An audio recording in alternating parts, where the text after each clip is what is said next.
eu te desafio hoje a você colocar os seus preconceitos de lado e tentar ouvir de uma forma mais neutra possível o que a Bíblia tem para falar sobre esse assunto. Porque, afinal de contas, se nós somos crentes, o que importa para nós é o que Deus pensa disso. Não é verdade? Também te desafio, se você é a favor de crente beber, caso ele queira, a você também se despir, a abrir mão de preconceitos e ouvir a palavra de Deus e perguntar para Deus: Deus, o que o Senhor pensa sobre isso? O que o Senhor tem a falar ao meu coração sobre isso? Tá? Então, tente ouvir esse estudo com o coração tranquilo, tá? Sem um juízo. Vamos supor que eu seja a favor de crente beber. Então, que você tire as suas pedras da mão, que você não me apedreje. Ou se eu sou contra o crente beber, que também você não me apedreje. Tente ouvir o estudo com tranquilidade. Porque muitas vezes, queridos, nós temos certos posicionamentos e nós cultivamos esse posicionamento teológico durante o resto da nossa vida inteira e não ousamos questionar com profundidade. O correto é nós nos aprofundarmos nas Escrituras.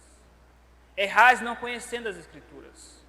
E muitas vezes nesse aprofundamento, a gente descobre que nós estávamos errados quanto a algumas questões e temos que ser humildes e sinceros para admitir diante de Deus: eu estava equivocado. Então só uma ovelha de Cristo, que é humilde, pode voltar atrás de suas opiniões ou concepções. Vamos ler Salmo 104 para darmos início. Nós iremos iniciar com essa leitura, em seguida nós vamos orar e então expor o assunto. Nós iremos ler do versículo 1 ao 15.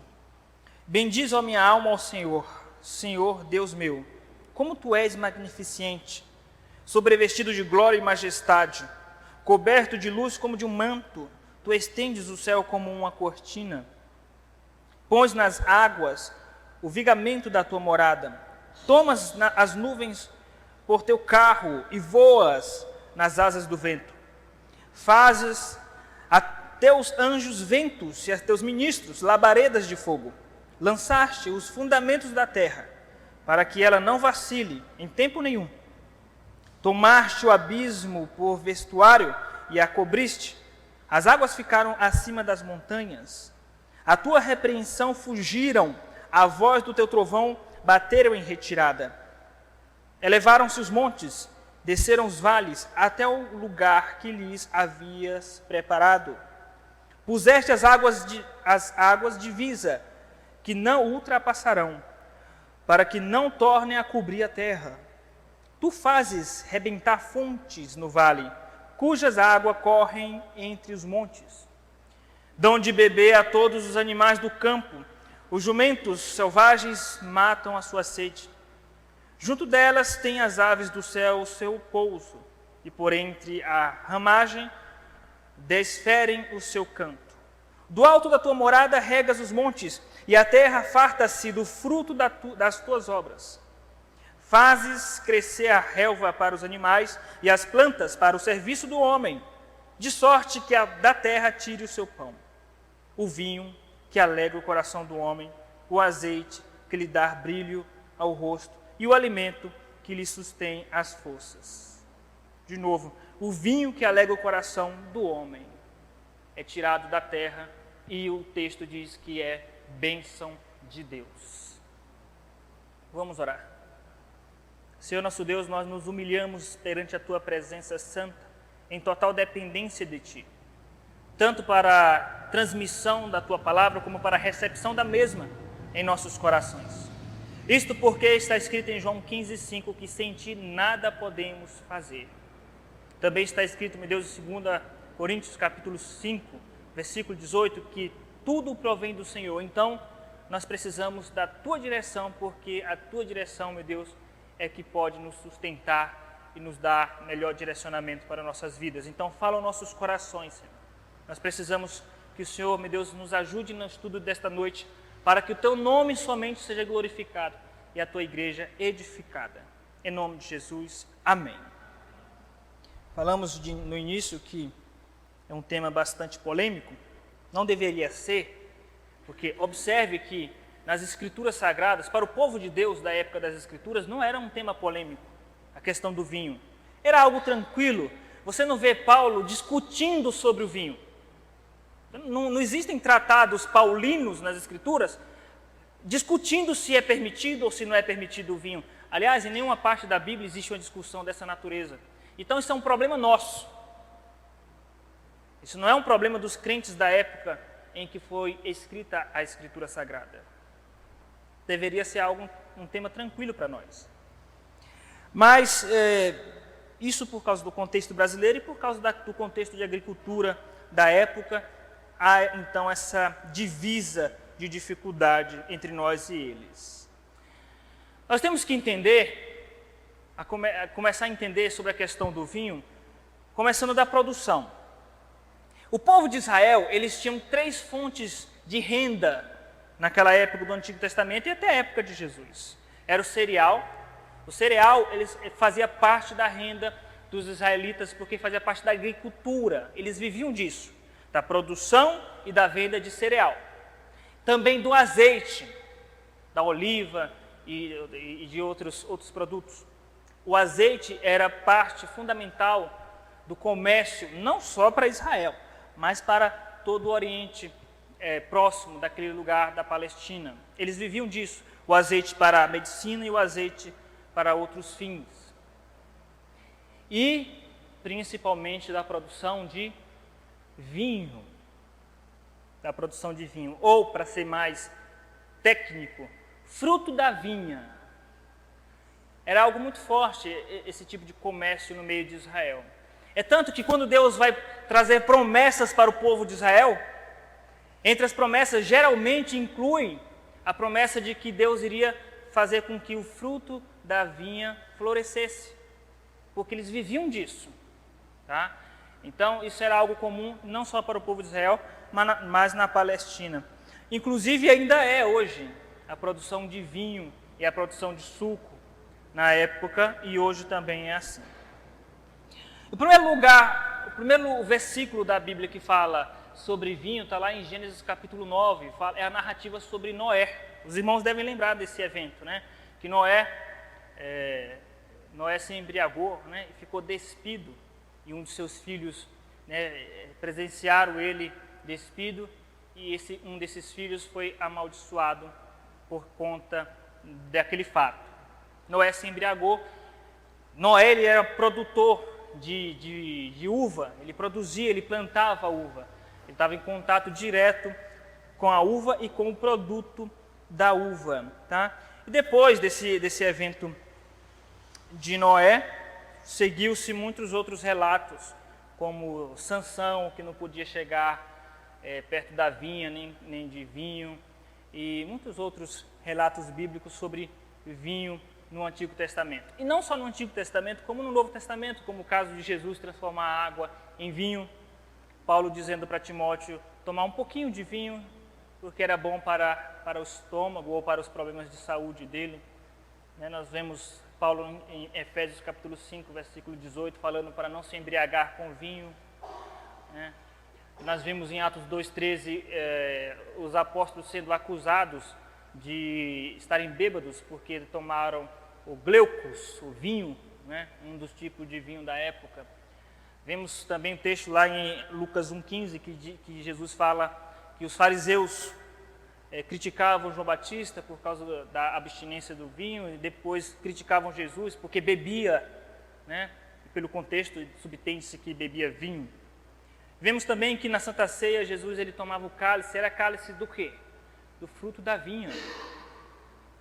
Então a Bíblia está repleta de textos que falam sobre o vinho. Né? Salmo 75 diz que Deus tem um cálice que transborda, espumeja, vermelho, para castigar os ímpios. Então, a partir de Noé, em Gênesis capítulo 9, vários e vários textos falam sobre a vinha, textos que falam os sacerdotes não podiam entrar no templo para trabalhar se estiverem sob efeito do vinho, e etc. São muitos os textos. Agora, quais são as palavras que são usadas para o vinho no Antigo e no Novo Testamento? Uma outra pergunta que nós temos que fazer: o vinho que nós temos hoje é exatamente o mesmo tipo de vinho que era naquele tempo? O tipo de bebida que nós temos hoje com álcool era o mesmo tipo daquele que existia naquele tempo? Jesus bebeu vinho? Vocês já ouviram essa pergunta? Eu já ouvi de alguém que não é crente dizer: até Jesus bebia, porque Jesus bebeu vinho. Então, nós temos que entender se aquele vinho da Bíblia era o mesmo tipo de vinho que existe hoje, porque isso é importantíssimo para nós chegarmos às conclusões deste estudo, tá? Isso é fundamental, saber se é o mesmo tipo de vinho, saber se existia apenas um tipo de vinho, saber se existia suco de uva. Vocês já viram escrito na Bíblia suco de uva em algum lugar? Quem já leu a Bíblia toda? Quem já teve esse privilégio de ler a Bíblia toda? Nunca encontraram suco de uva? Será que é algo moderno, suco de uva? Alguns dizem que suco de uva não existia, porque suco de uva que nós temos hoje é fruto do processo de pasteurização criado no século XIX. Então, naquele tempo não existia suco de uva, era vinho, alguns dizem. Mas vamos ver o que a Bíblia fala a partir do texto original. Texto hebraico e do texto grego, que foram as línguas escritas. E nós iremos estudar isso não apenas a partir da perspectiva do significado original da palavra, porque nós não podemos nos prender apenas a isso, mas ao contexto em que essa palavra se encontra. Nós iremos ver comentários de pessoas de fora da Bíblia, mas que viveram na época dos escritos bíblicos, o que eles diziam acerca disso. Tudo isso é importante. Esses comentários de pessoas do meio secular comentando sobre vinho não é fundamental, mas vai reforçar aquilo que nós iremos dizer. Muito bem. Pelo Salmo 104 que nós lemos no começo, Salmo 104, parece até que eu já estou defendendo, não é? A questão do vinho, porque o Salmo 104, versículo 15, diz que é bênção do Senhor. Quem vai negar que o Salmo está dizendo que o vinho é bênção do Senhor? Mas vamos lá. Existiam 3 modalidades de vinho na Bíblia. Se você quiser anotar, 3 modalidades. No Antigo Testamento, vamos começar pelo Antigo Testamento. Existia o vinho que era bebida forte, que às vezes essa bebida forte é traduzida por vinho, mas geralmente é traduzida mesmo por bebida forte ou por cidra, alguma coisa como cidra. Essa bebida forte, que nós vamos ver os textos agora, tanto no Novo como no Antigo Testamento, no Antigo Testamento ela tem o nome hebraico de shekar, se você quiser anotar. Quando tiver escrito bebida forte, em hebraico é shekar. Abra em Provérbios, capítulo de número 20. Provérbios, capítulo 20, versículo 1. Diz assim o texto: o vinho é escarnecedor e a bebida forte alvoroçadora. Todo aquele que por eles é vencido não é sábio. Essa palavra bebida forte é uma palavra em hebraico que é a palavra shekar, tá? É a palavra bebida forte. Não é necessariamente fruto da uva. No geral, sim. Em geral é fruto da uva, fruto da vide, né? Ou da vinha. Então, essa palavra hebraica aí, shekar, a bebida forte. É de uva? Na maioria das vezes essa palavra diz respeito ao fruto da uva, mas nem sempre. Porque nós não temos condições de saber exatamente se a origem dessa bebida forte. Só sabemos que era bebida forte. O correspondente a essa palavra no Novo Testamento, siqueira. Está lá em Lucas capítulo 1, versículo 15. Siqueira, a palavra grega siqueira, Lucas 1,15. É o correspondente dessa palavra. Quer dizer, é o mesmo produto, só muda o idioma, a palavra, que no Antigo Testamento está sobre o hebraico de shekar e no Novo Testamento sobre siqueira. Mas é o mesmo produto, é uma bebida forte. Tá?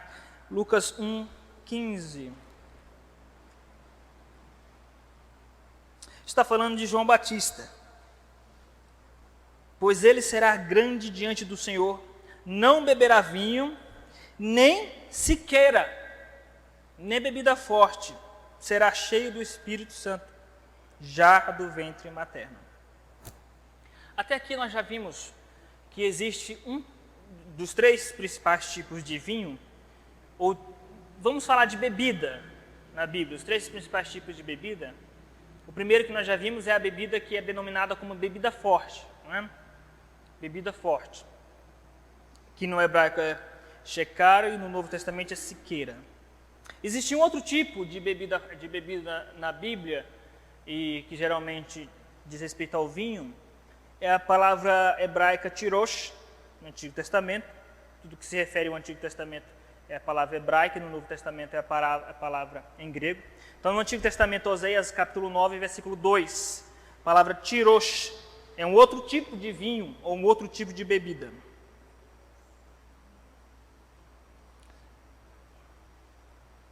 Enquanto que a bebida forte, shekar, ela geralmente se refere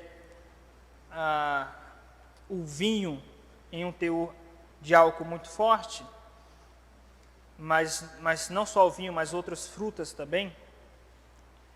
Já a palavra tirosh quase sempre é fruto da vinha, ou seja, é o vinho mesmo, a palavra tirosh. Oséias, para quem não sabe onde fica Oséias, tente lembrar da musiquinha que você aprendeu na escola dominical dos livros. Então, Isaías, Jeremias, Ezequiel, Daniel, Oséias, capítulo 9, versículo 2.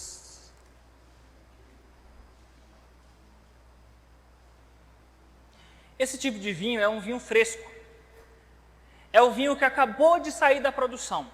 Ele acabou de sair do lagar. Esse vinho, raras vezes, ele vinha com a conotação de álcool. Raras as vezes, mas ele era geralmente o fruto fresco, que acabou de sair, acabou de ser pisado no lagar. Então, nós denominamos ele como vinho novo, vinho fresco. É o tirosh, acabou de sair. Tá? A eira e o lagar não os manterão, e o vinho novo lhes faltará. Essa palavra vinho novo é tirosh, é aquilo que acabou de sair do lagar. Não sei se os irmãos sabem o que significa o lagar. Lagar era onde se produzia o vinho. Imagine um balde gigante de madeira. E as pessoas ficavam dentro desse balde gigante de madeira, pisando a uva, e tinha um cano, um canal, para onde aquele suco daquela uva saía e iria para os tonéis, guardava-se ali o líquido para o processo de fermentação. Tá? Então, aquele suco que estava acabando de sair, aquilo ali era o tirosh. Né? Algumas vezes a Bíblia retrata como tirosh. Mesmo depois que ele começa a fermentar, ele ainda pode ser chamado de tirosh. Tá? Mas depois de um tempo, se ele for considerado já um vinho mais velho, ele não é tirosh, aí já é outro nome. Então nós aprendemos o shekar, que é o mesmo siqueira, e agora nós aprendemos sobre o tirosh, que é o vinho novo, recém-saído da produção. Tá? No Novo Testamento, esse mesmo vinho novo, em grego, chama-se gleukos. Gleukos, da onde vem a palavra em português glicose. Tá? É o gleukos. Lá em Atos 2,13, os irmãos devem lembrar daquele evento em que os apóstolos estavam falando em línguas, não é? Em outros idiomas, e os judeus estavam acusando os apóstolos de beberrões. Estavam dizendo que eles estavam embriagados. Eles, por acaso, não tomaram gleukos, né? Quer dizer, esse vinho novo, ele recém-saído da produção, naquela época, se ele fosse tomado com muita frequência, ele poderia sim embriagar. Mas não era assim, você tomava 5 copos de vinho, já embriagava. Por ser novo, o processo de fermentação ainda estava incipiente, então demorava muito para se embriagar. Esse aí é o gleukos. Atos 2,13 fala sobre o Gleucos, que é o mesmo tiroche do Antigo Testamento.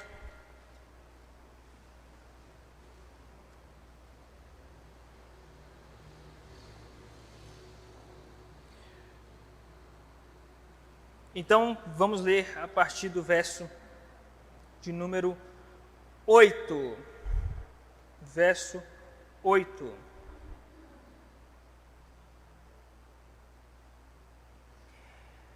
E como os ouvimos falar, cada um em nossa própria língua materna, somos partos, medos, elemitas, ou elamitas, e os naturais da Mesopotâmia, Judéia, Capadócia, Ponto, Ásia, da Frígia, da Panfilha, do Egito e das regiões da Líbia, das mediações de Cirene e romanos que aqui residem, tanto judeus como prosélitos, cretenses e arábios, como os ouvimos falar em nossa própria língua as grandezas de Deus, todos atônitos e perplexos, e interpelavam uns aos outros. O que quer dizer isso? Outros, porém, zombando, diziam: estão embriagados? Então se levantou Pedro com os 11, e erguendo a voz, advertiu-os nestes termos: varões, judeus e todos os habitantes de Jerusalém, tomai conhecimento disso e atentai nas minhas palavras. Estes homens não estão embriagados, como vindes pensando, sendo esta a terceira hora do dia. A terceira hora do dia. Então, quando ele fala sobre o embriagar-se aqui, tem a ver com a raiz da palavra gleucos, que no Antigo Testamento era o tirosh. Era um vinho novo, um vinho fresco. Bom, mas na maioria das vezes, na grande maioria das vezes, que a Bíblia fala sobre vinho, não são essas palavras que eu citei. São pouquíssimos os casos que fala assim, do shecar, né? Do tirosh, são pouquíssimos os casos, do gleucos. Vamos dizer que 90% dos casos é uma outra palavra que é usada para vinho, no Antigo e no Novo Testamento. No Antigo Testamento, yain é a palavra mais usada para vinho, yain, tá? Translitera-se Y-A-Y-I, e o N no final. Yain. E no Novo Testamento, essa palavra é oinos. Vamos ver alguns textos que especificam isso. O Salmo 104, versículo 15, que nós lemos, vamos abrir no Salmo 104, versículo 15.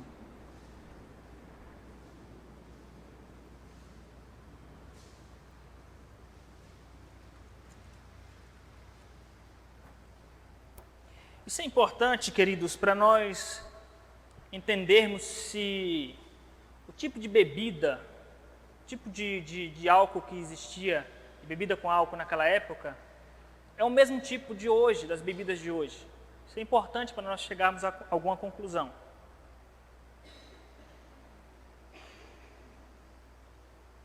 Então vamos lá. Salmo 104, versículo 15. Vamos ler a partir do versículo 14. Fazes crescer a relva para os animais e as plantas para o serviço do homem, de sorte que da terra tire o seu pão, o vinho que alegra o coração do homem. A palavra vinho aqui, como eu falei no início para os irmãos, é a palavra yain. Yain. Essa é a palavra vinho. E é a palavra que mais aparece no Antigo Testamento, para vinho. É essa palavra yain. A palavra correspondente a essa, no Novo Testamento, é a oinos. Abra em João, capítulo 2, versículo 3. João, capítulo 2, versículo 3. Tendo acabado o vinho, o oinos, a mãe de Jesus lhe disse: eles não têm mais oinos. Então, vamos nos concentrar nessas duas palavras, yain e oinos, porque é a maioria dos casos bíblicos é sobre essas duas palavras. Então, Antigo Testamento, a palavra vinho é a palavra yain. No Novo Testamento é a palavra oinos. O que é esse oinos? O que é esse yain? Será que é o vinho mesmo igual hoje? Queridos, esse oinos e esse yain diz respeito ao fruto da uva em forma de, como se fosse um xarope, bem grosso, bem denso, como se fosse uma pasta. É tanto que esse tipo de produto, ele era usado até às vezes para passar no pão, não como a geleia de uva de hoje, não é? Mas ele era usado para passar às vezes no pão, na comida, era usado como tempero, tá? Era usado como suco, era usado como vinho fraco, era usado como vinho mais ou menos forte e era usado como bebida forte. Essa palavra oinos e a palavra iaim. Tá? Então, o que eles faziam? Eles pegavam as uvas, colocavam no lagar, certo? Pisavam aquelas uvas. Depois eles colocavam em um recipiente e ferviam aquelas uvas para poder conservar-se daquele jeito. Aquela pasta em que se transformava aquele produto, aquele suco, ele ficava tão grosso que ele virava uma pasta, e às vezes tão duro com o passar do tempo que precisava ser raspado. Essa pasta, eles guardavam. Então, primeiro eles ferviam, para que o produto não estragasse com o passar do tempo. Então, desse oinos e desse iaim, é que se extraía outros produtos, tá? Inclusive o vinho. Era esta pasta. E veja, o Talmud, que é um dos escritos judaicos, né, do período das Escrituras Sagradas, o que é o Talmud? Comentário dos judeus acerca da lei, acerca da cultura judaica, tá, daquela época. No próprio Talmud está escrito que esse oinos, ele fala que era uma pasta, que era um tipo de pasta ou xarope, que era usado para fazer o suco da uva, ou o vinho. Né? E não só no comentário judaico da época, mas isso muito antes de Cristo já existia esse oinos, esse iaim, esse tipo de produto. Né? Aristóteles comenta em um dos seus escritos sobre esse produto, falando que é um produto, às vezes, difícil de raspar, de tão duro que ele ficava com o tempo. Né?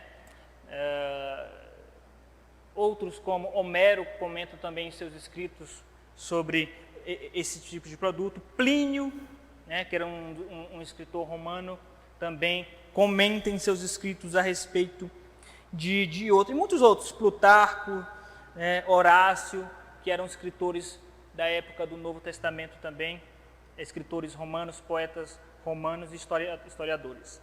Nos seus escritos, eles comentam sobre esse tipo de produto. E é interessante que nos escritos ele diz o seguinte: existe um tipo de vinho que as pessoas bebiam o dia inteiro e não se embriagavam. E eles usam essa palavra oinos. Agora, esse oinos, ele podia ficar fermentado, ou seja, a pessoa retirava quantidades desse oinos, misturava a água, porque quando eles queriam transformar esse oinos em vinho para beber, eles misturavam com água. E se eles colocassem pouquíssima quantidade de água, ficava aquele vinho grosso, avermelhado, espumante, e ele fermentava. Os estudiosos dizem que ele chegava no máximo a ter o teor de álcool que tem o vinho hoje, em geral, 11% de álcool. E é interessante que, quando ele chegava a esse estágio, era considerado uma bebida de pessoas bêbadas que tomavam na época. Não é? Quando eles queriam desse oinos transformar num vinho que muita gente tomava, mas demorava para se embriagar, eles colocavam metade e metade, 50% de água e 50% desse oinos, e chegava a mais ou menos 5% de álcool depois de fermentado.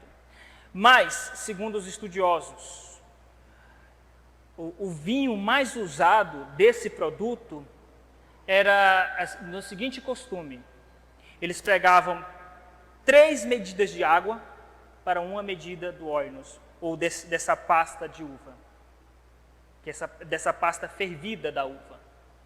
E essas 3 medidas desse oinos chegava a ser metade do de 5%, que daria mais ou menos 2,75% de álcool.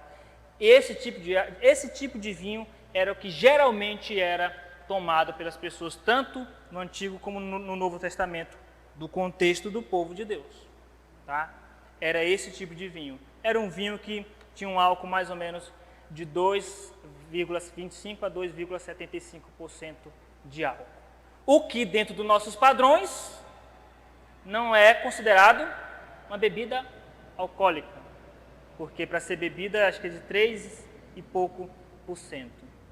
No entanto, mesmo tendo teor baixíssimo de álcool, esse vinho poderia embriagar caso a pessoa vivesse tomando o tempo todo esse tipo de bebida. É tanto que quando Paulo fala lá para Timóteo acerca dos presbíteros, dos líderes, eles não poderiam ser dados ao vinho.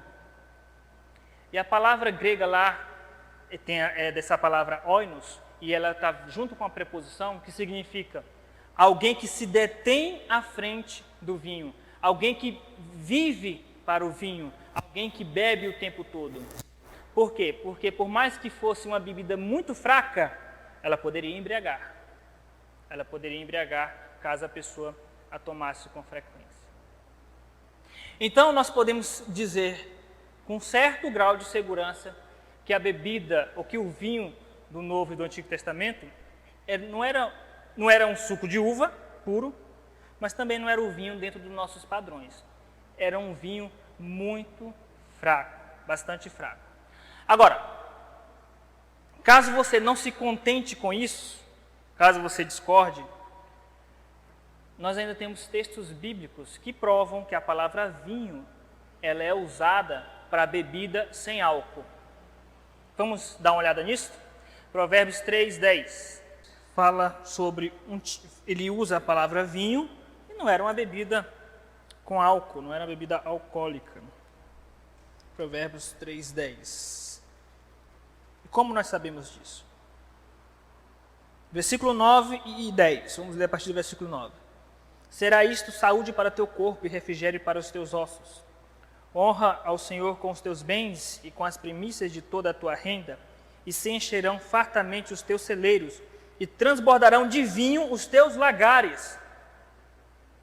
Como que pode ser vinho dentro do lagar, se o lagar é onde a uva acabou de sair da plantação, estava sendo pisada e já era vinho? Cadê o processo de fermentação? Porque o lagar não era os tonéis onde guardava o vinho. O lagar era aquele grande balde de madeira que as pessoas ficavam dentro dele, pisando para transformar em suco ou em sumo da uva para depois virar vinho, para depois passar pelo processo de fermentação. Como que o texto fala que esse produto da uva que está ali, que acabou de chegar no lagar, está sendo pisado, por que o texto usa esse nome vinho? Isso mostra que nem todas as palavras vinho na Bíblia significam o vinho fermentado. Mas se você não estiver satisfeito apenas com esse versículo, nós podemos citar outro, mais forte ainda, que prova que nem sempre a palavra vinho significa bebida fermentada. Isaías 65, versículo 8. Isaías 65, 8. Assim diz o Senhor, como quando se acha vinho num cacho de uvas, dizem, não desperdices, pois há bênção nele, assim farei por amor de meus servos, e não destruirei a todos. Eu sei que vocês vão à feira, fazer compras na feira, não é? Não sei se a feira aqui em Diadema é cara, né? Se vocês gostam de ir à feira, não sei se vocês gostam de comprar uva. Eu gosto de uva. Até hoje, eu comi vários tipos de uva. Uva argentina, uva sem caroço, não é? Aquela verde, aquela roxinha pequena. Até hoje nunca encontrei vinho dentro da uva. Vocês já encontraram? Não. E por que está dizendo aqui que tem vinho dentro da uva? Queridos, porque não existia uma palavra em hebraico e em grego equivalente à palavra suco que nós temos em português. Simples assim. Não existia. Então, tudo para eles que vinha da vinha era vinho. Vocês entenderam? Tudo que vinha Vou usar a palavra vinha 3 vezes aí. Tudo que vinha da vinha era vinho. Por isso que ele fala do vinho do cacho da uva. Aquele produto, nós chamamos lá no Nordeste, né, a carne da fruta, né, que tem dentro da uva, a Bíblia chama de vinho. A uva pisada no lagar, que é suco, puro suco ali, um suco concentrado, denso, é vinho, a Bíblia chama de vinho. Então, o que me garante que o vinho que Jesus transformou era vinho com álcool? Se tudo para eles era vinho. O que me garante que outros lugares que a Bíblia fala sobre vinho, por exemplo, como o Salmo 104, nós lemos o Salmo 104, versículo 15, que o vinho alega o coração do homem, certo? Nós acabamos de ler. Quem me garante que esse vinho que alega o coração do homem era o vinho com álcool? Já que tudo para eles que vinha da vinha era vinho. Porque não existia uma outra palavra. O que é que eu quero dizer com isso? Eu estou defendendo, eu estou sendo contra ou estou sendo a favor? Eu estou expondo as escrituras. As conclusões depois você tira. Né? Estou tirando meu corpo de fora, né? Eu tenho que dar minha conclusão. Fazer o quê, né? Tem que dar a conclusão, vou dar a conclusão. Muito bem. Mas até aqui, gente, eu só estou falando para vocês que a gente tem que ter cuidado com algumas questões. Por exemplo, você diz assim, eu bebo vinho, eu bebo cerveja, porque até Jesus bebia. Cuidado. Cuidado porque você está cometendo uma incoerência. E você, em que sentido? Porque você não pode dar certeza se o vinho que Jesus bebia era vinho com álcool. Porque até a própria uva, até o próprio produto que tem dentro da uva, a Bíblia chama de vinho. Como que você me garante que o vinho que Jesus bebia era vinho com álcool? Então, cuidado ao dizer, Jesus transformou a água em vinho, por que eu não posso beber? O que te garante que aquele vinho era com álcool? Até porque, lembra que eu falei que do oinos, que era um produto grosso vindo da uva, e daquele oinos eles usavam para comida, usavam para o vinho, e que no geral, na maioria dos casos, era usado o vinho bem fraco. E para ele transformar aquele produto forte em um vinho fraco, eles tinham que colocar bastante quantidade de água. E o que Jesus pediu para colocar dentro daquelas talhas? Água. Isso significa que Jesus quis transformar aquilo ali num vinho fraco? Pode ser que sim ou não. Fica tudo muito vago naquele texto. A gente só não pode dizer com certeza que era um vinho com álcool. Aí você me diz, mas numa festa de casamento iria oferecer um vinho sem álcool? Sim. Naquele tempo existia vários tipos de vinho. O vinho que eu falei para vocês que tinha mais ou menos 2,7 teor de álcool, que era o vinho fraquíssimo. Vocês têm que entender que naquela época não tinha abundância de água como nós temos aqui no Ocidente. Não só naquela época, ainda hoje naqueles lugares da Palestina. Então veja a importância do fruto da vinha,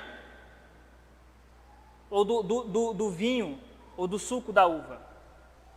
Tá?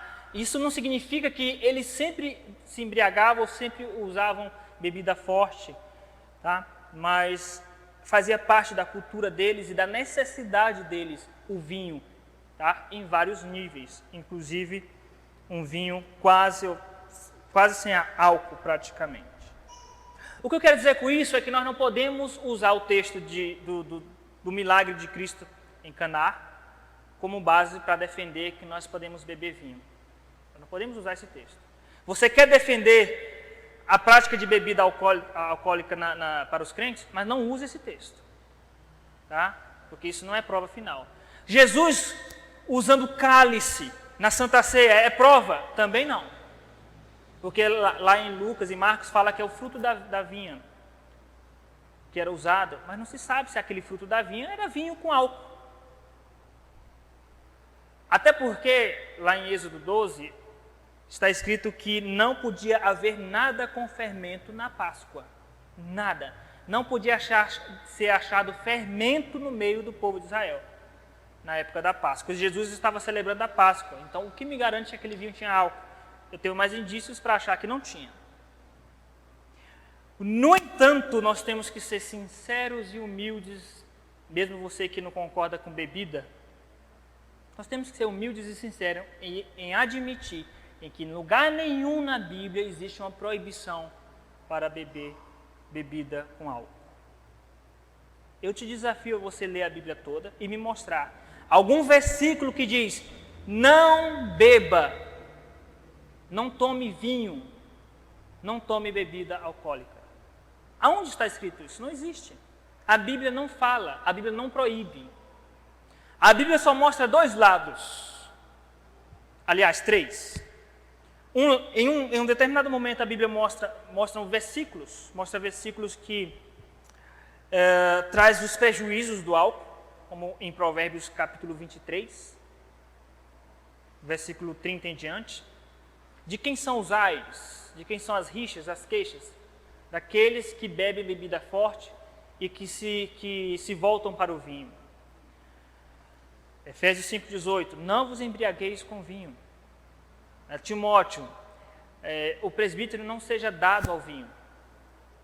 Lá em Levítico, capítulo 10, fala que o sacerdote não pode tomar vinho antes de exercer o seu trabalho no tabernáculo. Então, de um lado a Bíblia mostra os riscos, os perigos e os prejuízos da bebida com álcool ou do vinho. De outro lado, a Bíblia mostra o vinho como bênção de Deus, como eu mostrei no Salmo 104, versículo 15, como Paulo mandando Timóteo tomar um pouco de vinho. Em outro aspecto, em terceiro lugar, a Bíblia mostra versículos que falam de vinho que não nos dão certeza se era vinho com álcool ou não. Não sei se estou sendo claro para os irmãos. Então, em um lado, a Bíblia condena a embriaguez, tá? E o exercício sagrado sob efeito de álcool. Por outro lado, a Bíblia fala de vinho como bênção de Deus. Inclusive, no Salmo 75, a Bíblia fala que Deus tem um cálice espumante. Salmo 23 fala sobre o cálice do Senhor. O meu cálice transborda. É interessante que tem crente que não concorda com vinho e cerveja, etc. Mas usa o Salmo 23, né? O meu cálice transborda. Meu querido, e se aquele cálice ali for bebida? Então, de um lugar a Bíblia critica a embriaguez, de outro lugar a Bíblia trata do vinho como bênção, mas mesmo assim nós não podemos ter certeza, mesmo dos lugares, dos versículos que é tratado de vinho como bênção, nós não podemos ter certeza se esse vinho tem álcool, e nem do teor desse álcool. Porque, como nós já vimos em Isaías 65:8, até a própria uva é chamada de vinho. Bom, pastor, então nadamos, não chegamos em lugar nenhum? Chegamos. Nós concluímos que a Bíblia não proíbe o crente de beber nenhum tipo de bebida alcoólica. A Bíblia não proíbe. Nós concluímos também que os textos que falam de vinho não dá para nós termos certeza se é bebida com álcool. Diante disso, o que nós devemos fazer então? Qual deve ser a nossa postura? E aqui eu vou concluir. Qual deve ser a nossa postura? Bom, para você, se você quer beber, isso que eu vou falar aqui vai soar muito ofensivo para alguns. Tá? Se você quer tomar ou cerveja ou vinho, pode tomar. Mesmo com álcool? Sim. E por que eu estou dizendo que pode tomar? Porque a Bíblia não está dizendo que não pode. E qual é a nossa regra de fé e prática? É a Bíblia. Você só não pode tomar se a Bíblia proibir, certo? Então você pode tomar, com moderação e sem se embriagar. Então, vamos agora para as regras. Eu posso tomar? Pode, porque a Bíblia não proíbe. Mas em que circunstâncias? Sempre? Não. Nem sempre. Nem sempre você pode tomar o vinho ou a cerveja. Então, quais são as circunstâncias? Em primeiro lugar, aquilo que é padrão para todas as coisas. Quer comais, quer bebais, para a glória de Deus. Então, se você quer beber um pouquinho de vinho, se você quer beber cerveja, faça para a glória de Deus. Mas, pastor, como eu vou beber para a glória de Deus? Se vira, porque quem quer beber é você. Não sou eu. Se eu estou com vontade de tomar um vinho ou tomar uma cerveja, eu tenho que direcionar isso para a glória de Deus, eu tenho que me virar. Eu tenho que resolver esse problema. Eu só vou tomar se for para a glória de Deus. E como que eu vou fazer isso? Bom, Você tem que encontrar isso, algum benefício para o templo do Espírito Santo. Ou, de alguma forma, você tem que transformar isso em uma situação que Deus seja glorificado. Senão, não beba. Ah, pastor, mas se for assim fica difícil, porque estudar, comer, tomar refrigerante, tomar suco, sim, para qualquer coisa. Se você não fizer para a glória de Deus, está errado. Para qualquer coisa, não é só para bebida. Então vamos lá para os critérios para você beber. Então eu falei no início, correndo risco de morte, eu falei no início que você pode beber cerveja e vinho, correndo risco de ser crucificado. Mas eu não me importo com o risco desde que eu esteja com a Bíblia. Tá? Melhor morrer com a Bíblia do que viver com a multidão, não é? Então a Bíblia diz que não proíbe, então você pode beber vinho e cerveja. Tá?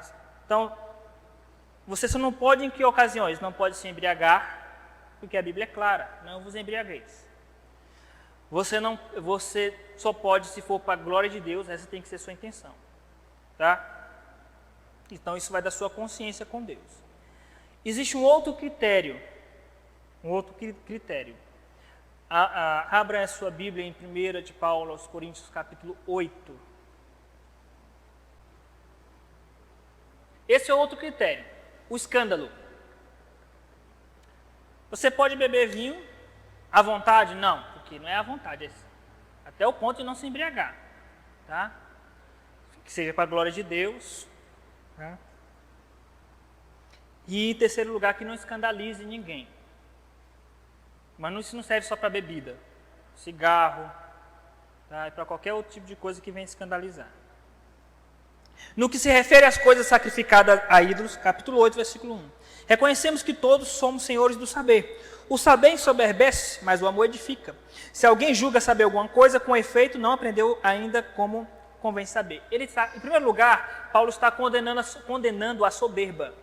É como se alguém dissesse assim, esses irmãos que, vou trazer para os nossos dias, esses irmãos que criticam quem bebe, é porque nunca estudou com profundidade. Sabe, eles são irmãos fracos na fé, são fracos de conhecimento. Então, acha que bebida é pecado porque não estudou. Cuidado, porque se a sua postura for de superioridade, de soberba, você já perdeu por aí. Versículo 2. Se alguém julga saber alguma coisa, com efeito não aprendeu ainda como convém saber. Mas se alguém ama a Deus, esse é conhecido por ele. Então, o fator regulador aqui é o amor a Deus. Então, se eu posso beber ou não, vinho ou cerveja, tá? Ou a danada da cachaça, caso você queira.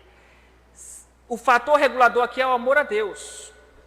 É o amor a Deus que vai ter como desdobramento o meu amor ao próximo, que é o que ele vai falar.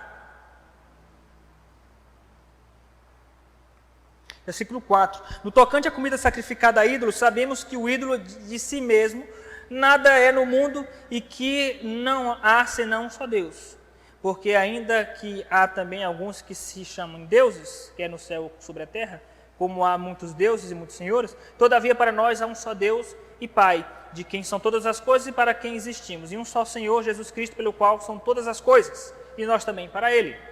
Entretanto, não há esse conhecimento em todos. Para alguns, por efeito de familiaridade até agora com o ídolo, ainda comem dessas coisas como a eles sacrificadas, e a consciência destes, por ser fraca, vem a contaminar-se. Olha a palavra de Paulo, familiaridade. São pessoas que veio do contexto do mundo, que praticava idolatria, vivia no meio da idolatria, no meio de coisas sacrificadas a ídolos, e quando se converte, ela joga tudo isso para trás, cria aversão a esse tipo de comportamento e cria aversão a qualquer tipo de atitude de crente com respeito a isso. Na bebida acontece isso? Acontece. Às vezes a pessoa era viciada em álcool, se converte e ela não consegue entender um crente bebendo. Ela vai se escandalizar, isso vai ferir a consciência dela e pode até fazê-la cair e voltar ao vício. Pode acontecer. Por causa da familiaridade. Versículo 8. Não é a comida que nos recomendará a Deus, pois nada perderemos se não comermos e nada ganharemos se comermos. Olha que interessante. Para nós, vocês lembram que eu falei no início que os crentes da época não ficavam discutindo sobre o vinho, como nós hoje, até porque por causa da distância cultural. Mas a discussão tinha que acabar no amor. Tinha que acabar aí. Porque, por que fazer tanta questão de beber? Caso escandalize, eu estou falando. Se escandalizar, se você percebe que vai escandalizar alguém, por que você vai bater na tecla de beber? Se você sabe que vai ferir a consciência do seu irmão. Você vai ganhar alguma coisa se beber? Aí Paulo fala, nada ganharemos se beber e nada perderemos se beber. Então, para que ficar se degladiando e brigando por coisas que não vai acrescentar em nada? Porque bebida não faz parte do essencial da vida humana. Assim como naquele caso da comida sacrificada. Muito bem, versículo 9. Vede, porém, que esta vossa liberdade não vem de algum modo a ser tropeço para os fracos. Agora veja, a palavra liberdade. Para você que não concorda com bebida, ou um crente beber, Paulo fala da palavra liberdade. Se a Bíblia não condena, se a Bíblia não fala nada contra, nós temos sim a liberdade cristã. Se a Bíblia não condena, então, existe o outro lado da moeda. Mas só que todo mundo tem esse conhecimento? Nem todos têm esse conhecimento. Então, se nem todos têm esse conhecimento, então não posso abusar da minha liberdade. Mesmo que eu saiba que não tem nada a ver, não posso usar essa liberdade e ser causa de tropeço. Versículo 10. Porque se alguém te vir a ti, que és dotado de saber, à mesa, em templo de ídolo, não será a consciência do que é fraco induzida a participar de comida sacrificada a ídolos? Ou seja, a pessoa veio de um contexto de vício, ela era viciada em álcool, ela era dependente química do álcool. Ela se converte, tem a vida transformada. E de repente passa na rua e te vê na mesa de um bar, bebendo cerveja. A consciência daquele irmão vai ser induzida por causa do seu comportamento. Por mais que você não se embriague. Pastor, e se eu beber em casa? Uma cervejinha em casa? Eu estou colocando os critérios, você vê se encaixa. Se encaixar, a glória de Deus, não se embriagar e não escandalizar. Porque não tem que ficar ditando regrinhas de beabá, olha, se for em casa. Porque, querido, nós temos que ter maturidade cristã. O crente que fica dependendo da ordem do pastor em todos os detalhes, olha, se o pastor disser, eu vou até aqui, eu vou. Nós temos que crescer em maturidade cristã e saber utilizar essa maturidade para a glória de Deus. Então está aqui os critérios, você vai pegar esses critérios que são bíblicos e vai aplicar a sua vida. É para a glória de Deus, não se embriagar e não escandalizar. Aí vai da sua consciência com Deus. Versículo 11. Assim, por causa do teu saber, perece o irmão fraco pelo qual Cristo morreu. E deste modo, pecando contra o irmão, copiando-lhes a consciência fraca, é contra Cristo que pecais. Ou seja, beber é pecado? Não. Eu quero que você me mostre na Bíblia que beber é pecado, porque até hoje eu li e não vi. Mas pode se tornar pecado não beber, ou escandalizar é pecado. O escandalizar é pecado. E por isso, se a comida serve de escândalo, meu irmão, nunca mais comerei carne, para que não venha escandalizá-lo. Olha que coisa séria que Paulo fala. Paulo gostava de uma carne, né? Porque não tem indício de que ele não era carnívoro ou herbívoro. Então, já pensou? Nunca mais comerei carne? É difícil para mim, porque eu gosto de uma picanha. Eu falar como Paulo, nunca mais comerei carne, mas se isso vier a escandalizar, pronto. É melhor não fazer isso. Capítulo 10 de 1 Coríntios. Versículo 28. Aliás, versículo 25. Comei de tudo o que se vende no mercado, sem nada perguntardes por motivo de consciência, porque do Senhor é a terra e a sua plenitude. Se alguém dentre os incrédulos vos convidais e quiser dizer, comei de tudo o que for posto diante de vós, sem nada perguntardes por motivo de consciência. Porém, se alguém vos disser, isto é coisa sacrificada a ídolo, não comais, por causa daquele que vos advertiu e por causa da consciência. Consciência, digo, não a tua propriamente, mas a do outro.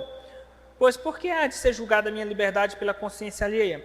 Se eu participo com ações de graça, por que hei de ser vituperado por causa daquilo, ou por causa daquilo porque dou graças? Portanto, quer comais, quer bebais, ou façais qualquer outra coisa, fazei tudo para a glória de Deus. Não vos tornei tropeço para a igreja de Deus. E para terminar, Romanos capítulo 14. Aí os irmãos, aí terminando o estudo, sei que já está tarde, dá tempo de pedir uma pizza com um bom vinho, se enquadrar dentro desses critérios, né? Se não se enquadrar, é melhor você se resguardar. Romanos capítulo 14. Versículo 21, para resumir o capítulo 14. É bom não comer carne, nem beber vinho, nem fazer qualquer outra coisa com que teu irmão venha tropeçar, ou se ofender, ou se enfraquecer. Pronto. Acabou. Encerrou a questão. Ele está dizendo, é bom você não comer carne ou beber vinho, se isso vier a causar constrangimento ou escandalizar o irmão fraco na fé. É interessante que o próprio Jesus, ele se submeteu a essa regra de não escandalizar. Os irmãos lembram que Pedro falou para Jesus, mestre, os cobradores de impostos estão à porta, cobrando os impostos do templo. O que Jesus disse para Pedro?